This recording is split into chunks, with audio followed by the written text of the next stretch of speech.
سب سے زیادہ اہم آرڈر کس کا دیا ہے قرآن میں؟ نماز کا. پھر ہم پوچھیں اللہ اگر میں چھوڑ دوں کوئی بات نہیں, اللہ غفور رحیم ہے. نہیں بھائی, غلط. غفور رحیم کو غلط جگہ فٹ کر رہے ہو.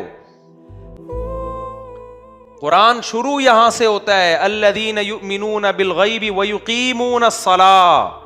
ایمان کی پہلی علامت غیب پر ایمان, وہ غیب جس کے برحق ہونے پر دلیل قائم ہے قرآن و سنت کی. اور اس کے بعد ایمان لانے کے بعد سب سے پہلا کام کیا کرتے ہیں؟ نماز پڑھتے نہیں ہیں, قائم کرتے ہیں. پڑھنے کا تو ذکر ہے ہی نہیں. قائم کا مطلب جماعت سے, پورے خشوع و خضوع کے ساتھ, ٹرخانے والا کام نہیں. جو پڑھنے والے وہ بھی ہر آدمی اخپل طریقے سے پڑھ رہا ہے,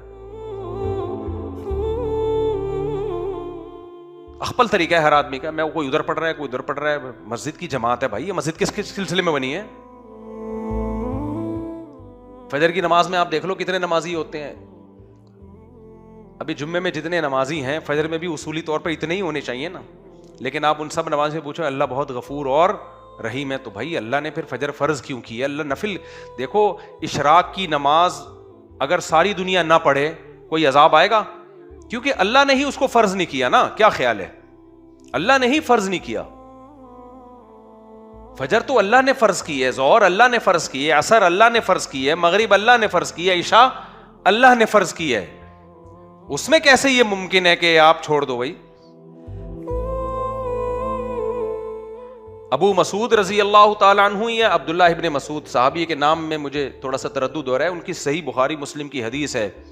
وہ کہتے ہیں ہم نبی کے دور میں کسی عمل کوئی گناہ اگر ہو جائے نا, اس کے بارے میں یہ نہیں سمجھتے تھے کہ اس گناہ کے کرنے سے انسان کافر ہو جاتا ہے. لیکن نماز چھوڑنے والے کو ہم یہ سمجھتے تھے یہ اسلام سے کیا ہے؟ خارج. کیونکہ کسی مسلمان کی یہ مجال نہیں تھی کہ وہ نماز چھوڑ دے. اب اس حدیث کی تشریح میں وہی بات ہے نا, حدیث کی تشریحات میں اختلاف ہوتا ہے. عبداللہ بن مسعود یا ابو مسعود رضی اللہ عنہ, ان کی حدیث سمجھ میں آئی؟